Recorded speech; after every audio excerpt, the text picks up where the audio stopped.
संत हे रोग बरे करत नसून रोगांची भीती नाहीशी करतात. हे बोधवचन आहे ब्रह्म चैतन्य श्री गोंदवलेकर महाराज यांचं. तर मित्रांनो, आपला महाराष्ट्र ही संतांची भूमी म्हणून ओळखली जाते की या भूमीमध्ये अनेक संत होऊन गेले. संत ज्ञानेश्वर माऊली, जगद्गुरु संत तुकाराम महाराज अशा अनेक संत झाले आणि या संतांनी विचाराच्या माध्यमातून आपल्याला अमृताचा ठेवा ठेवला की उत्तम प्रकारे जीवन जगावं कसं. आणि मित्रांनो, त्याचपैकी एक संत म्हणजे ब्रह्म चैतन्य श्री गोंदवलेकर महाराज. आणि यांच्याविषयी रहस्यमय अशी माहिती आज आपण जाणून घेणार आहोत. या महाराष्ट्राच्या बाहेर अनेक राज्यामध्ये ब्रह्म चैतन्य श्री गोंदवलेकर महाराजांचे लाखो शिष्य आहेत. महाराज जरी आज या ठिकाणी नसले तरी महाराजांनी ठेवलेले हे सुंदर असे विचार की जे अमृता समान आहेत ते आज आपल्याला उत्तम प्रकारे जीवन जगावं कसं हे शिकवतं. आणि मित्रांनो, त्यासाठी ब्रह्म चैतन्य श्री गोंदवलेकर महाराजांचे हे विचार काय, कोण होते श्री गोंदवलेकर महाराज, यांची माहिती जाणण्यासाठी आपण व्हिडिओ शेवटपर्यंत. चॅनलवरती प्रथम असाल तर नक्की सबस्क्राईब.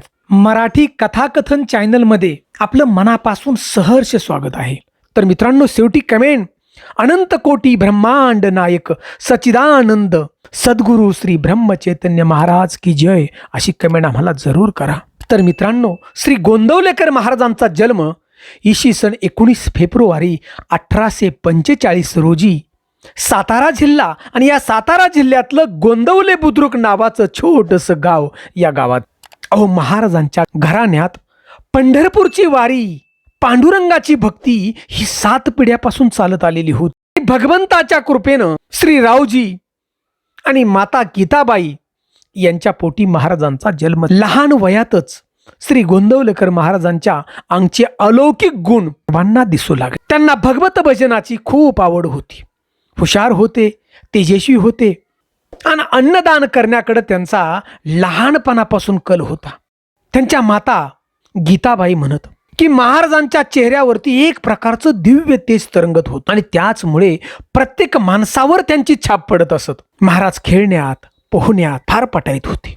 पळणारा घोडा आणि या घोड्याच्या पाठीमागं पळून घोड्यावर बसायचं, झाडावर चढायचं अशा कला त्यांना अवगत होत्या. आणि त्यांना प्रवासाची फार आवड होती. वयाच्या 12व्या वर्षापासून 45 वर्षापर्यंत त्यांनी खूप प्रवास केला. आणि त्या प्रवासामुळं त्यांना तत्कालीन जीवन, माणसाच्या अडीअडचणी काय होत्या, लोकांचा आनंद कशात आहे, सगळं उत्तम रीतीने त्यांना पाहावयास मिळालं. त्यांना गोड पदार्थ विशेष कौतुक नव्हतं बघा गोड पदार्थाचं, पण जीवनामध्ये बाजरीची भाकरी आणि पिठलं असं जेवण आवडायचं महाराजांना. श्री गोंदवलेकर महाराजांना वाचनाची फार आवड होती, काव्याची, गायनाची आवड, याशिवाय लोकांना जेवायला घालण्याची हौस होती. लहान मुलं विशेष महाराजांना आवडत. देवांच्या गोष्टीची, नामस्मरणाची आवड होती आणि त्यांनी प्रापंचिक गोष्टीचा कधीच कंटाळा केला नाही. आणि विशेष म्हणजे त्यांना विद्वान माणसाशिवाय न शिकलेली अडाणी माणसं आवडायची. श्रीमंताशिवाय गरिबीत जगणारा मनुष्य त्यांना आवडायचा. शहरापेक्षा गावात राहणारा मनुष्य महाराजांना आवडत असे. महाराज जसे जसे मोठे होत गेले तशी अध्यात्माची आवड वाढत गेली आणि अखेर 9व्या वर्षी त्यांनी आपल्या 2 मित्रासह आध्यात्मिक गुरुच्या शोधामध्ये घरातून पलायन केलं. पण त्यावेळी त्यांचा लवकरच शोध लागला आणि त्यांचा हा पहिला प्रयत्न फसला. पुढे मुंज झाल्यावरती गोंदवलेकर महाराजांनी उपाध्यानाकडून त्यांची सगळी विद्या काही काळातच आत्मसात केली आणि 11व्या वर्षी महाराजांचा विवाह करण्यात आला.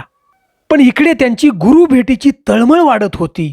अगदी लहानपणापासून त्यांना आपल्या जीवित कार्याची जाणीव झालेली होती.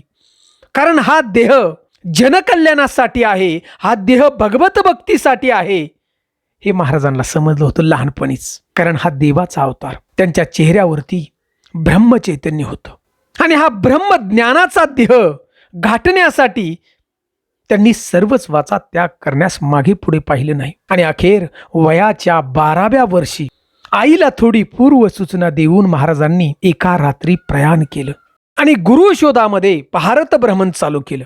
1858 साली गुरुच्या शोधासाठी ग्रहत्याग केला व या प्रवासामध्ये हरिपूरच्या राधाबाई, मिरजेचे अण्णाबुवा, नाशिकचे देव मामलेदार, अक्कलकोटचे स्वामी समर्थ आणि आणि काशीमधले तेलंग स्वामी, बंगालचे रामकृष्ण परमहंस अशा अनेक गुरूंच्या भेटी घेतल्या.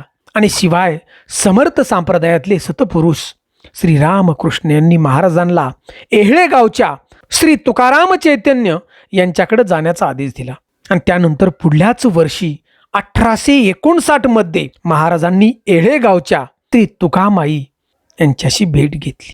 9 महिन्याच्या या खडतर सेवेनंतर त्यांना अनुग्रह प्राप्त झाला. 1860 साली श्री गोंदवलेकर महाराजांनी गुरूंच्या आज्ञेनुसार नैमिष अरण्याकडे प्रयाण केलं. अहो, नैमिष अरण्य म्हणजे हे सत्ययुगातील एक तीर्थ आहे, पहिलं तीर्थ या पृथ्वी तलावरच असं मानलं जातं. आणि या तीर्थाच्या ठिकाणी 33 कोटी देवता आणि 80,000 ऋषी मुनी यांचा वास दररोज असतो अशी मान्यता आहे. आणि त्यामुळे हे स्थान सर्वात पवित्र मानलं जातं. 1861 मध्ये नैमिष अरण्याच्या गुहेमध्ये महाराजांची श्रीमंत नानासाहेब पेशवे यांची भेट झाली. आणि याच्यानंतर 1863 साली या काळामध्ये श्री गोंदवलेकर महाराजांनी अयोध्या, काशी, वृंदावन अशा ठिकाणी यात्रा करून कलकत्ता येथे हरिहटला गेले. भारत भ्रमणानंतर 1865 साली पुन्हा गोंदवले गावात महाराज परत आले आपल्या आणि परत गृहस्थाश्रम स्वीकारला. 1876 काळामध्ये गोंदवल्यामध्ये फार मोठा भीषण दुष्काळ पडला.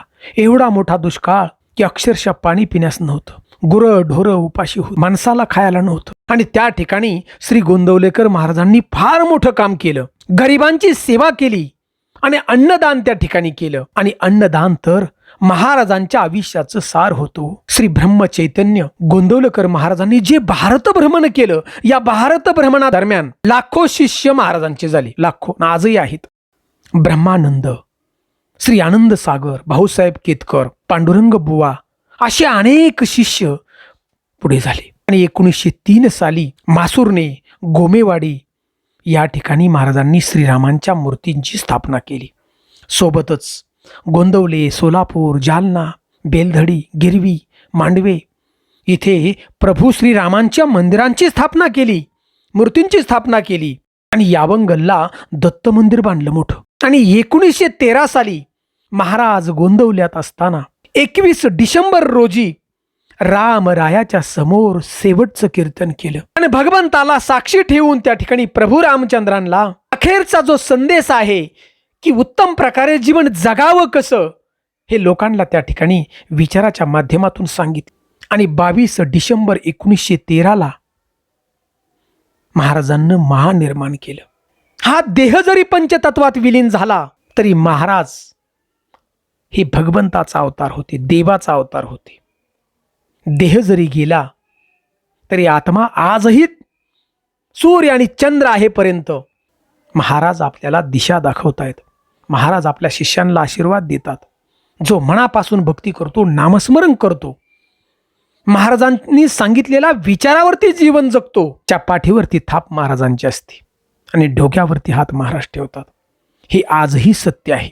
आणि मित्रांनो, 30 जानेवारीला महाराजांची जयंती, श्री गोंदवलेकर महाराजांची. त्यांनी सांगितलेल्या विचारावरती आपण उत्तम प्रकारे जीवन जगा. जीवनामध्ये आनंद काय आहे, जीवन जगावं कसं, ही ब्रह्मचैतन्य श्री गोंदवलेकर महाराजांनी आपल्या विचारातून आपल्याला सांगितलं की सुख कुठे. आजही मित्रांनो, गोंदवले मठात जर आपण गेलो, त्या ठिकाणच्या आरतीला हजर राहिलो आपण, तर त्या ठिकाणचं जे सुख आहे ते स्वर्ग सुखाचा आनंद देणारं सुख आहे बघा मठातलं त्या. तर मित्रांनो, चंद्र आणि सूर्य आहेपर्यंत श्री गोंदवलेकर महाराजांचे विचार आपल्याला पुरतील असा अमृताचा ठेवा आपल्यासाठी ठेवला. तर मित्रांनो, ही सुंदर जर माहिती आवडली असेल तर एकदा लाईक नक्की करा. आणि शेवटी कमेंट आम्हाला अनंत कोटी ब्रह्मांड नायक सच्चिदानंद सद्गुरू श्री ब्रह्मचैतन्य महाराज की जय अशी कमेंट आम्हाला जरूर करा.